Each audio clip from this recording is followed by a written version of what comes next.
तो बच्चों आज हम स्पेशल टाइप के फंक्शन के बारे में समझेंगे जिसको कहते हैं मॉडुलस फंक्शन। फंक्शन की बात करें तो फंक्शन मैं आपको पहले बता चुका हूँ। अब आज हम लोग मॉडुलस फंक्शन के बारे में डिस्कस करते हैं। तो देखिए, कोई भी फंक्शन जो होता है उसमें कुछ ना कुछ हम लोग इनपुट देते थे तो कुछ आउटपुट निकल के आता था, ये मैंने आपको बताया है। लेकिन यहाँ पे जो फंक्शन की वैल्यू है वो मॉडुलस ऑफ एक्स है। मतलब कि इसमें भी कुछ इनपुट देंगे। तो सपोज़ इसमें मैंने कुछ इनपुट दिया, जैसे कि यहाँ पे 3 दिया, यहाँ पे -3 दिया, यहाँ पे √3 दिया और यहाँ पे मैंने 0 इनपुट दिया। लेकिन ये जो मॉडुलस वाला मॉडुलस जो लगा हुआ है, ये क्या करेगा, निगेटिव वैल्यूज़ को खाली पॉजिटिव में कर देगा। यही इस मशीन का काम है। इधर से कोई भी निगेटिव वैल्यू जाएगी उन सबको ये क्या करेगा, इस साइड जब ये निकालेगा तो ये पॉजिटिव वैल्यू बना के निकालेगा। जैसे 3 है वैल्यू, तो जो पॉजिटिव है उसको तो कुछ करेगा नहीं, उसको एज इट इज़ कर देगा। लेकिन जैसे यहाँ पे -3 है तो इसको ये 3 पॉजिटिव का निकालेगा। √3 है तो यहाँ पे भी √3 कर देगा। 0 है तो 0 को 0 ही निकाल देगा वैल्यू। और एक चीज़ ध्यान रखना है कि जो हम लोगों ने ये वाली वैल्यूज़ हैं इनको हमने क्या किया, इनपुट दिया है।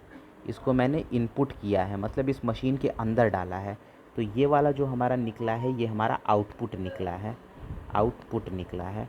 तो मैं पहले भी बताया हूँ, जो भी फंक्शन हम लोग लेते हैं, फंक्शन के अंदर जो चीज़ें हम लोग इनपुट करते हैं या फिर जो चीज़ें हम लोग डालते हैं मशीन के अंदर, उन्हीं को हम लोग डोमेन कहते हैं, उन्हीं को हम लोग डोमेन कहते हैं। और जो हमारी बाहर निकल के आती है आउटपुट के फॉर्म में, उसको हम लोग रेंज के नाम से जानते हैं। तो इसमें कन्फ्यूजन नहीं होनी चाहिए, रेंज और डोमेन समझ में आ गया होगा आपको। तो इधर वाले जितने हमने इनपुट दिए हैं वो सब के सब डोमेन हो गए, और जो हमें आउटपुट मिले हैं वो सब के सब हमारे रेंज के अंतर्गत आ गए। तो डोमेन और रेंज का कन्फ्यूज़न यहाँ पे दूर हो गया। जेन्युइनली अगर हम लोग बात करें, तो अगर हम लोग समझने की कोशिश करें, तो एक्चुअल में जो मॉडुलस होता है, मॉडुलस का मतलब होता है, ये एक्चुअल में डिस्टेंस को शो करता है, डिस्टेंस को शो करता है from origin, distance from origin को शो करता है, ऑरिजिन। और कभी भी क्या डिस्टेंस निगेटिव हो सकती है, तो आंसर आता है distance can never be negative, never negative. तो डिस्टेंस तो कभी निगेटिव हो नहीं सकती, तो डिस्टेंस निगेटिव नहीं हो सकती, इसीलिए मॉडुलस भी कभी भी निगेटिव नहीं होता। आइए इसको और अच्छे से समझने की कोशिश करते हैं। जैसे कि देखिए, अगर हम लोग, आपने सुना होगा कि अगर मॉडुलस ऑफ एक्स है, तो मॉडुलस ऑफ एक्स को अगर हम लोग डिफ़ाइन करते हैं तो डिफ़ाइन कुछ ऐसे करते हैं, इसको -x लेते हैं और इसको +x लेते हैं। -x तब लेते हैं जब x की वैल्यू 0 से छोटी हो, और +x तब लेते हैं जब x की वैल्यू ग्रेटर इक्वल हो 0 के। अब ये जो डेफिनेशन बनाई गई है, ये कैसे बनाई गई है, इसके पीछे लॉजिक क्या है, इसको समझने की कोशिश करते हैं। तो सबसे पहले नंबर पे ये समझते हैं हम लोग कि जैसे कि हमने बताया कि इसको डिस्टेंस कहते हैं, तो -2 की वैल्यू भी ये 2 निकाल के देता है, और मॉडुलस ऑफ 2 की वैल्यू भी ये 2 निकाल के देता है। और अगर हम लोग, ये नंबर लाइन है ये हमारा, और हम लोग ये वाला पोजीशन को अगर हम लोग 0 मतलब ऑरिजिन मान लेते हैं, तो इधर से हम लोग अगर -2 तक जाते हैं, और अगर राइट साइड में जाते हैं हम लोग, तो यहाँ पे +2 हमारा आएगा। अगर मैं बात करूँ डिस्टेंस की, तो यहाँ से यहाँ तक जाने में भी डिस्टेंस हमने कवर किया 2 यूनिट, और यहाँ से यहाँ तक भी जाने में हमने डिस्टेंस कवर किया 2 यूनिट। तो यही मॉडुलस होता है। मॉडुलस इस 2 यूनिट को रिप्रेजेंट करता है, मतलब ये डिस्टेंस को रिप्रेजेंट करता है, ना कि पोजीशन को रिप्रेजेंट करता है। इसीलिए इसको हमेशा ही हम लोग पॉजिटिव में लेते हैं। अब यहाँ पे देखिए, ये वाला जो डेफिनेशन है इसको हम लोग देखने की कोशिश करते हैं ध्यान से। यहाँ पे देखिए लिखा हुआ है 0 से कम। अगर हम लोग 0 से कोई भी कम वैल्यू यहाँ पे डालेंगे, तो 0 से अगर कोई भी कम वैल्यू, तो सारी वैल्यूज़ निगेटिव होगी, और ये पहले से ही निगेटिव रखा हुआ है। और कोई भी निगेटिव वैल्यू को जब हम लोग डालेंगे तो ये ऑब्वियसली पॉजिटिव बन जाएगा। तो इसीलिए यहाँ पे भी देखिए पॉजिटिव बन रहा है, यहाँ पे भी देखिए पॉजिटिव बन रहा है।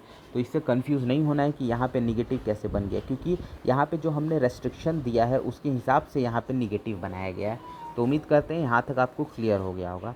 तो ये डेफिनेशन भी समझ में आ गई होगी। अब यहाँ पे देखिए एक और चीज़ कन्फ्यूज़न होती है।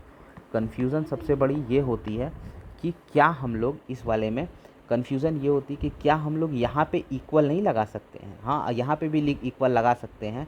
आप यहाँ पे अगर इक्वल लगाते हैं तो आपको यहाँ का इक्वल हटाना पड़ेगा, क्योंकि एक कॉन्टिन्यूटी बननी चाहिए, बीच का हमें छोड़ना नहीं है। एक बार आपको 0 किसी भी तरह से लेना है, एक बार या तो आप यहाँ पे ज़ीरो ले लें या तो यहाँ पे आप ज़ीरो को इंक्लूड कर लें। तो उम्मीद करते हैं यहाँ तक अच्छे से क्लियर हुआ होगा। अब आगे समझते हैं कि ये देखिए एक्चुअल में आया कैसे। तो ये स्क्वायर रूट आपने पढ़ा होगा, ये वहीं से आया है, स्क्वायर रूट से ही ये निकल के डेराइव होके आया है। तो देखिए जेन्युइनली ये बात है कि रूट में अगर कहीं स्क्वायर आ जाता है, जैसे एक्स स्क्वायर रूट में आ गया, तो इसी की वैल्यू जो है वो निकल के आती है, वो मॉडुलस उसी को कहते हैं। तो यहाँ से इसकी डेफिनेशन बनी, यहाँ से इसकी डेफिनेशन बनाई गई थी। जिस भी मैथमेटिशियन ने इसकी डेफिनेशन बनाया था वो यहाँ से लेके आए थे वो लोग वैल्यूज़। अब यहाँ पे ध्यान से आपको देखना है कि ये कैसे सही है, ये वाली वैल्यू कैसे सही इन लोगों ने बनाया। और यहाँ पे इन लोगों ने बोला है कि आप तो एक तो माइनस एक्स ले लेते हैं, एक तो आप प्लस एक्स ले सकते हैं। माइनस एक्स लेकिन तब लेंगे जब एक्स की वैल्यू ज़ीरो से छोटी होगी, और प्लस एक्स तब लेंगे जब एक्स की वैल्यू ग्रेटर इक्वल ज़ीरो होगी। ये इन लोगों ने डेफिनेशन बनाया है। आइए इसको एक बार ट्राई करके देखते हैं। अगर हम लोगों के पास रूट ऑफ एक्स स्क्वायर है तो क्या ये दोनों वैल्यूज़ को डालेंगे तो भी एक्स स्क्वायर रहेगा? तो देखिए अगर मैं यहाँ पे माइनस का एक्स ऑफ स्क्वायर डाल देता हूँ तो भी ये by default root of x square ही जनरेट हो रहा है। अगर यहाँ पे हम प्लस का भी डालें तो भी ये बाय डिफ़ॉल्ट हमारा एक्स स्क्वायर ही जनरेट होगा। तो इसलिए हम लोग ये कह सकते हैं कि ये दोनों डेफिनेशन बिल्कुल करेक्ट है। और इसका भी हमें समझ में आ गया कि ये कॉन्सेप्ट है, जब हम लोग निगेटिव डालेंगे तो ये ऑलरेडी ही निगेटिव बन जाएगा। अब आइए कुछ ग्राफ को ड्रॉ करते हैं, और बस ग्राफ को ही मैं बताऊंगा, उसके बाद फिर बाकी का नेक्स्ट डे में बताऊंगा। ग्राफ आइए देखते हैं ड्रॉ कैसे किया जा सकता है। तो ग्राफ ऑफ मॉड्यूलस फंक्शन, मैं m फंक्शन डाल देता हूँ क्योंकि मॉडुलस तो हम लोग पढ़ ही रहे हैं। Graph of m function, modulus function का ग्राफ कैसे ड्रॉ करते हैं। तो सबसे पहले नंबर पे तो नॉर्मल सी चीज़ है कि वैल्यूज़ को एक तो रख के देख ले, जैसे कि हम लोग पहले 9th 10th वगैरह में पढ़ते आए हैं कि हम लोगों ने सीधे वैल्यूज़ को पुट किया और एक टर्म निकाल लिया। तो आइए उसी तरह से इसको भी देखते हैं। तो मॉड्यूलस का मतलब हमारा होता है, देखिए तो सबसे पहले नंबर पे y इज़ इक्वल टू हम लोग मान लेते हैं, y is equal to mod of x मान लेते हैं। तो मॉड ऑफ x तो निगेटिव भी हो सकता है, पॉजिटिव भी हो सकता है, निगेटिव भी हो सकता है और पॉजिटिव भी हो सकता है। तो आइए यहाँ पे थोड़ा सा मैं स्पेस ले लेता हूँ। y की वैल्यू एक तो निगेटिव हो सकता है, एक तो निगेटिव हो सकता है निगेटिव ऑफ x, एक तो y की वैल्यू जो हो सकती है वो पॉजिटिव ऑफ x हो सकता है। तो निगेटिव ऑफ x होगा, लेकिन कब होगा? जब x की वैल्यू जो है वो स्मॉल होगी ज़ीरो से, पॉजिटिव होगा जब x की वैल्यू ग्रेटर इक्वल होगी ज़ीरो के। तो सबसे पहले नंबर पे जब पॉजिटिव वाली वैल्यूज़ रखेंगे हम लोग, जब पॉजिटिव वाली वैल्यूज़ रखेंगे तो आइए समझते हैं कि क्या आएगा। फ़िलहाल अगर आपको ये वाले कॉन्सेप्ट पे ड्रॉ करने नहीं आता है तो आप डायरेक्टली वैल्यूज़ को पुट कर सकते हैं, इसी में तब भी आंसर आ जाएगा। देखिए सबसे पहले x की वैल्यू 0 पुट करेंगे हम लोग, फिर x की वैल्यू हम लोग 1 पुट करेंगे, फिर x की वैल्यू हम लोग -1 पुट करेंगे, फिर x की वैल्यू हम लोग 2 पुट करेंगे, फिर x की वैल्यू हम लोग -2 पुट करेंगे। बस इतने से समझ में आ जाएगा। अगर हमने x की वैल्यू 0 पुट किया तो हमारे y की वैल्यू 0 मिली। अगर हमने x की वैल्यू 1 पुट किया तो हमें y की वैल्यू 1 मिली। अगर हमने x की वैल्यू -1 पुट किया तो भी हमें y की वैल्यू 1 मिली। अगर हमने x की वैल्यू 2 पुट किया तो भी हमें y की वैल्यू 2 मिली। अगर हमने x की वैल्यू -2 पुट किया तो भी हमें y की वैल्यू 2 मिली। बस अब इसी को, इन्हीं वैल्यूज़ को रख के हमें प्लॉट कर देना है ग्राफ को। तो लेट्स प्लॉट इट। सबसे पहले नंबर पे हमें 0, तो देखिए यहाँ पे 0 हो जाएगा, यहाँ पे हमारा 1 हो जाएगा, यहाँ पे हमारा 2 हो जाएगा, यहाँ पे हमारा -1, यहाँ पे हमारा -2 हो जाएगा, और यहाँ पे हमारा 1 हो जाएगा, यहाँ पे हमारा 2 हो जाएगा। देखिए निगेटिव में वैल्यूज़ गई नहीं है y की, तो निगेटिव में मुझे बनाने की ज़रूरत नहीं है। तो ये हमारा प्लॉट हो जाएगा यहाँ पे। तो लेट्स प्लॉट इट। तो आइए देखते हैं। सबसे पहले x 0 तो y 0, मतलब एक पॉइंट तो हमारा यहाँ रहेगा, x 0 तो y 0, x 1 तो y 1।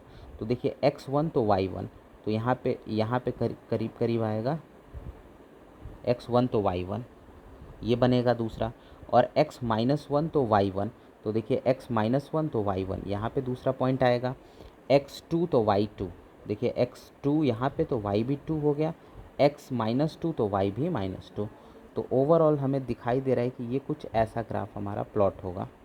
तो यही है y is equal to mod of x का ग्राफ। अब एक और चीज़ मैं आपको बताना चाहता हूँ, अगर आपको ये ग्राफ अगर ड्रॉ करने उम्मीद है कि ये आ ही गया होगा, लेकिन एक और चीज़ हमें सीखना पड़ेगा इसमें कि अगर हम y is equal to x का ग्राफ बनाते तो क्या होता। मैं इसको थोड़ा सा छोटा कर लेता हूँ। यहाँ पे देखिए, अगर हम ये ग्राफ ना बना के मॉडुलस हटा देते और y इज़ इक्वल टू केवल x का ग्राफ बनाते तो हमारा ग्राफ कुछ ऐसा बनने वाला था, ऐसा हमारा ग्राफ बनता है। ये है y is equal to x का ग्राफ। तो अगर दूसरे तरीके से हम लोग देखें तो ये जो निगेटिव वाला टर्म था उसको हम लोगों ने x एक्सिस के अलोंग अगर हम लोग ऐसे ले लिए तभी तो मॉड x का ग्राफ बन गया, मतलब कि x एक्सिस के अबाउट में हमने इसको घुमा दिया। तो ये देखिए, ये वाला x एक्सिस ये वाला x एक्सिस है, x एक्सिस से इसको हमने ऐसे रोटेट कर दिया, मतलब जो निगेटिव वाला था, क्योंकि मॉडुलस में सब पॉजिटिव आता है, निगेटिव वाले टर्म को पॉजिटिव वाले टर्म में पूरा पूरा हमने क्या किया, रिफ्लेक्ट करा दिया। तो हमारा y is equal to mod x का ग्राफ बन गया। तो इसका मतलब अगर हम लोग देखें तो y इज़ इक्वल टू इधर -x बना, इधर देखें तो y is equal to x बना, और ये पूरा पूरा y is equal to mod x बना। तो कहने का मतलब यही है कि आप नॉर्मली जो है वो एक और काम कर सकते हैं कि मॉडुलस हटा के कोई भी आप ग्राफ ड्रॉ करें और उसमें जो भी निगेटिव वाला टर्म है उसको आप पॉजिटिव में उठा देंगे तो भी आपको मॉडुलस का की वैल्यू का पता चल जाएगा। तो उम्मीद करते हैं यहाँ तक समझ में आया होगा। अब एक तो और ग्राफ को देख लेते हैं। एक और ग्राफ है हमारे पास, जैसे कि f x is equal to 2x minus, question है, क्वेश्चन यहाँ पे है f x is equal to 2x modulus of 2x minus 1। ये मॉड है, इसका हमें ग्राफ ड्रॉ करना है। तो सबसे पहले इसका ग्राफ ड्रॉ करने के लिए एक चीज़ ध्यान रखना है कि जो भी यहाँ पे जिसका भी ग्राफ ड्रॉ करना है उसकी सबसे पहले वैल्यू को, मतलब क्रिटिकल वैल्यू एक निकाल लेनी है, तो उससे सिंपल हो जाता है। x इज इक्वल टू 1/2, ये इसकी क्रिटिकल वैल्यू हो गई। क्रिटिकल वैल्यू पे जो है वैल्यूज़ चेंज होती हैं। तो सबसे पहले नंबर पे ये वाली हमारी वैल्यू आ गई। अब उसके बाद है y is equal to 2x minus 1, तो मॉड ऑफ 2x माइनस 1 हो जाएगा। तो एक तो वैल्यू 1/2, तो 1/2 कहीं ना कहीं यहाँ पे होगा, और भी कुछ वैल्यूज़ देख लेते हैं, ज़ीरो वगैरह पुट करके तब इसके ऊपर प्लॉट कर देंगे। तो x की वैल्यू अगर हम लोगों ने ज़ीरो ले लिया तो y की वैल्यू हमारी आएगी, y की वैल्यू हमारी ज़ीरो ले लिया तो y की वैल्यू -1 आएगी। एक मिनट, x की वैल्यू अगर हम लोगों ने ज़ीरो ले लिया तो y की वैल्यू +1 आएगी, और अगर x की वैल्यू हम लोगों ने 1 ले लिया तो y की वैल्यू जो है हमारी क्या आ जाएगी, देखिए यहाँ पे 1 पुट कर देंगे तो 2 - 1 दैट इज़ 1 आ जाएगी फिर भी। अब x की वैल्यू अगर हम लोगों ने पुट कर दिया -1 तो y की वैल्यू आ जाएगी -2 आ जाएगी, y की वैल्यू -2 आ जाएगी। और ऐसे ही अगर हम लोगों ने x की वैल्यू जो है वो पुट कर दिया -1 और 2 पुट कर दिया तो हमारी जो y की वैल्यू निकलेगी, तो देखिए 2 2 जा 4, 4 - 1 दैट इज़ 3, y की वैल्यू हमारी 3 निकल के आएगी। अब इन्हीं पॉइंट से हमें ड्रॉ करना है, लेकिन सबसे पहले हमें क्रिटिकल वैल्यू को ड्रॉ कर देना है। तो क्रिटिकल वैल्यू कहीं ना कहीं 1/2, यहाँ पे मान लेते हैं 1/2 होगा, यहाँ पे 1 होगा और यहाँ पे 2 होगा कहीं ना कहीं, और यहाँ पे -1 होगा और यहाँ पे हमारा होगा -2 होगा, और यहाँ पे तो ऑब्वियसली हमारा ज़ीरो है ही। तो जब हम लोगों ने क्रिटिकल वैल्यू हमारा 1/2 यहाँ पे आ रहा है, तो जब हमारा 1/2 यहाँ आ रहा है इसका मतलब कि एक पॉइंट हमारा यहाँ पे बनेगा, क्योंकि x 1/2 पे बनेगा। तो यहाँ पे देखिए एक पॉइंट यहाँ पे आएगा। उसके बाद नेक्स्ट जो है x की वैल्यू जब हमने ज़ीरो रखा तो y +1 आया।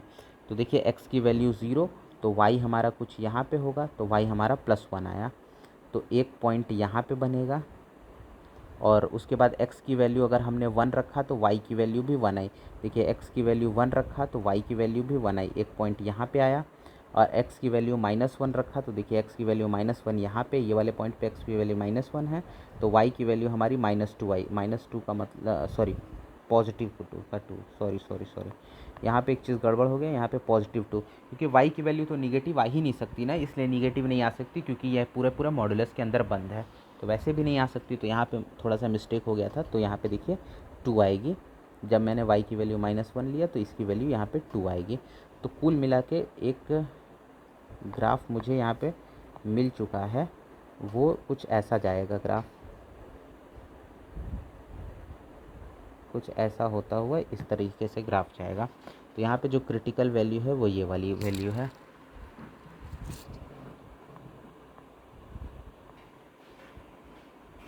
अब इसके बाद एक और क्वेश्चन देख लेते हैं, ग्राफ का ही है, देखते हैं उसका ग्राफ कैसे बनेगा। तो क्वेश्चन है हमारे पास f(x) = मॉडुलस ऑफ 2x - 1 ये है। तो इसमें भी सेम प्रोसीजर लगाना है ग्राफ बनाने के लिए। सबसे पहले इसको देखिए, इसको y = मॉडुलस ऑफ 2x - 1 मान लेना है। अब इसी को ग्राफ पे प्लॉट कर देना है। तो सबसे पहले x की वैल्यू अगर हम लोग 0 लेते हैं, x की वैल्यू 1 लेते हैं, x की वैल्यू -1 लेते हैं, x की वैल्यू 2 लेते हैं, x की वैल्यू -2 लेते हैं, बस इतने से हमारा ग्राफ बन जाएगा। तो x की वैल्यू अगर 0 लेते हैं तो y की वैल्यू यहाँ पे हमारी निगेटिव आ सकती है, क्योंकि ये देखिए मॉडुलस हमारा बाहर है। और x की वैल्यू जब 1 लेंगे तो 2 - 1 दैट इज़ y की वैल्यू पॉजिटिव का 1 आएगी। और x की वैल्यू अगर हम लोग -1 लेते हैं तो भी हमारी y की वैल्यू जो आएगी वो क्या आएगी, देखिए यहाँ पे अगर हम -1 लेते हैं तो भी हमारी y की वैल्यू 1 आएगी। अगर हम लोग x की वैल्यू 2 लेते हैं तो y की वैल्यू जो है हमारी 2 × 4 - 1 दैट इज़ 3 आएगी। और यहाँ पे भी अगर हम लोग -2 लेते हैं तो 2 × 4 तभी भी 3 आएगी। तो ये हमारा बन गया। अब इसी पे प्लॉट करना है, यही सब वैल्यूज़ रख के हमें y = mod 2x - 1 का ग्राफ प्लॉट करना है। तो लेट्स प्लॉट इट।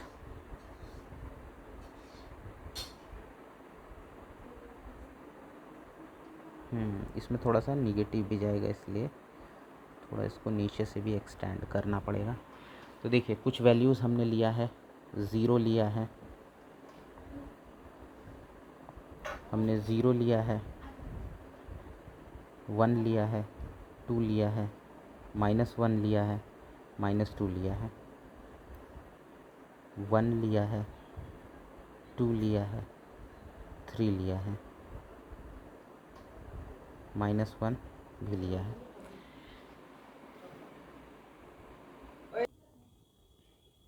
तो जब हमने x की वैल्यू 0 रखी थी तो y की वैल्यू हमारी -1 आई थी। तो देखिए x की वैल्यू 0 तो y की वैल्यू हमारी -1 आई थी। इसका मतलब हमारा जो पॉइंट बनेगा वो कुछ, हाँ मैं अलग कलर से थोड़ा सा ड्रॉ करता हूँ, जो हमारा पॉइंट बनेगा वो कुछ यहाँ पे पॉइंट बनेगा। देखिए यहाँ पे पहला पॉइंट बन जाएगा हमारा, यहाँ पे ये वाले पोजीशन पे, ये पहला पॉइंट बन गया। अब सेकंड पॉइंट देखिए, हमने लिया था x1 तो y1 आया था। तो देखिए अगर हमने x1 लिया तो x1 कहाँ पे होगा, तो x1 देखिए यहाँ पे होगा। तो y हमारा 1 आया था, y हमारा 1 मतलब कि ये वाला दूसरा पॉइंट हमारा यहाँ पे कहीं बनेगा। तो पहला पॉइंट ये वाला बना, दूसरा पॉइंट हमारा यहाँ पे बना, 2 पॉइंट बन गए। अब नेक्स्ट देखें अगर हम लोग, तो x की वैल्यू -1 तो y की वैल्यू 1, x की वैल्यू अब -1 तो देखिए x की वैल्यू -1 यहाँ पे है तो y की वैल्यू 1 है, मतलब कि कुछ यहाँ पे पॉइंट ऐसा बन रहा है, यहाँ पे बन रहा है। उसके बाद फिर x की वैल्यू जब हम लोगों ने 2 लिया तो y की वैल्यू 3 आई। तो देखिए x की वैल्यू यहाँ पे 2 आएगी तो y की वैल्यू यहाँ पे 3 आ गई।